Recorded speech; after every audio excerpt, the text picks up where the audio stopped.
XRP is one Senate vote away from changing everything. And that vote could happen in the next 2 weeks, or it might not happen for another 4 years. This is the most important legislative moment in XRP's entire history, and most people holding XRP right now don't fully understand what's actually on the line.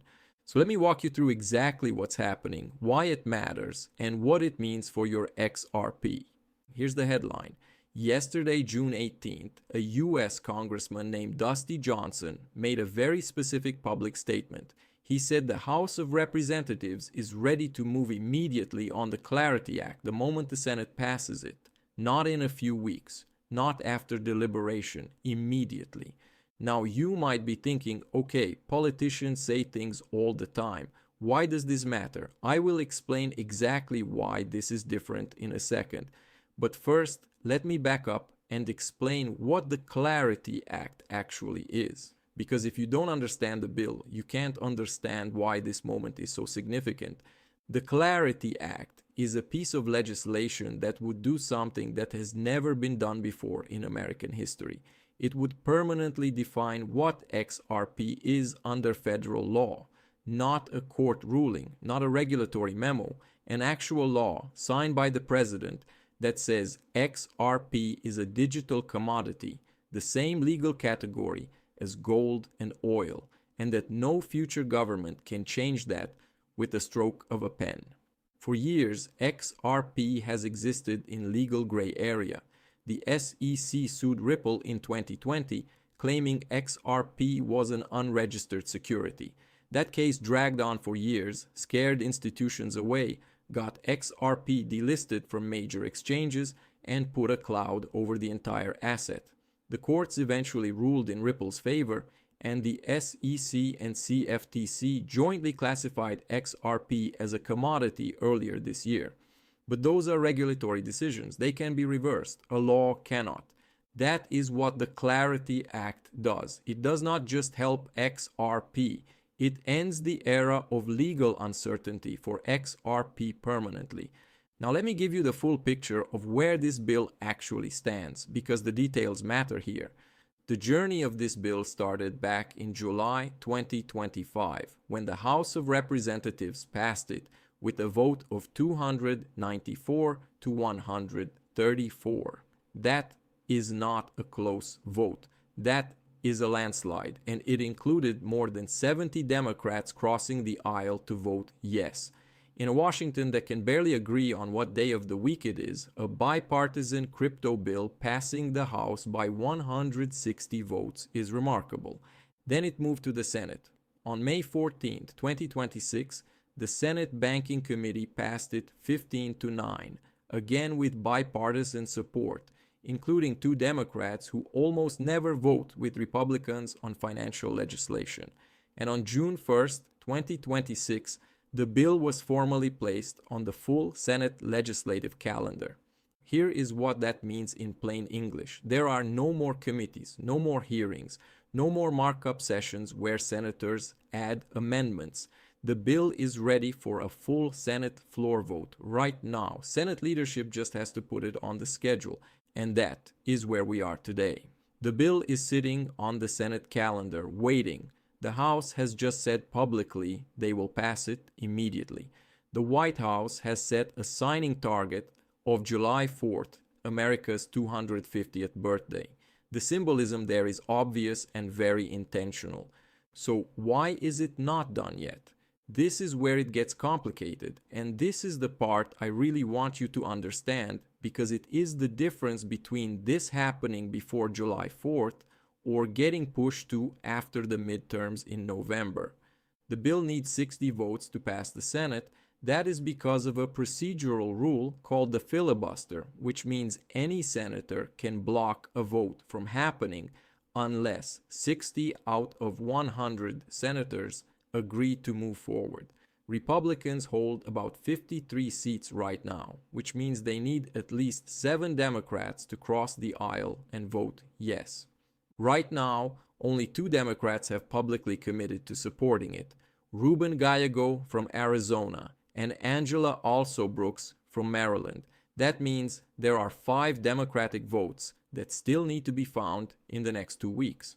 And there is real opposition. Senator Elizabeth Warren has been the loudest voice against this bill. She filed 44 separate amendments during the committee process, most of which were rejected, and she has publicly called the bill a threat that will blow up the economy. She has been fighting crypto regulation for years, and she is not going to stop now. Jamie Dimon, the CEO of JP Morgan, has also come out against the bill. JP Morgan generates $20 billion a year from their payments business. If the Clarity Act passes and crypto exchanges can offer yield on stablecoins, that threatens JP Morgan's core banking model. So you have one of the most powerful bankers in the world and one of the most powerful senators in Washington both working against this bill at the same time.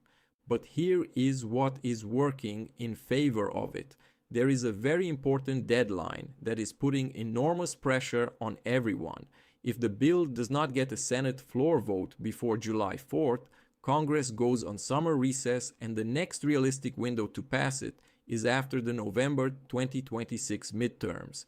And midterm elections change everything. Seats flip, priorities shift, and the bipartisan momentum that exists right now could completely evaporate.